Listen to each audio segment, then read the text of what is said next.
আমি ভালোবাসায় স্বার্থ খুঁজিনি, তোমার থেকে একটু ভালোবাসা চেয়েছি, আহামরি অন্য কিছুই চাইনি। ভালোবাসা শুনে না কারো বারণ, আর পরিস্থিতি কখনোই হতে পারে না বিচ্ছেদের কারণ। পূর্ণতা মানে যুদ্ধ, আর সেটা পরিস্থিতি এবং পরিবারের সাথে।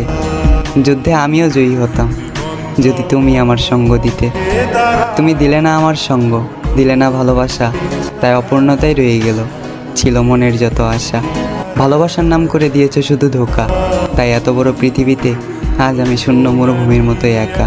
তোমার পরিবর্তন দেখে আমি হতাশ, চোখ বন্ধ করলেই ভেসে ওঠে তোমার স্মৃতির আভাস। অন্ধকার লাগে চারপাশ, অন্ধকারে বন্ধ করে আজ আমার দুঃখের সাথে বসবাস।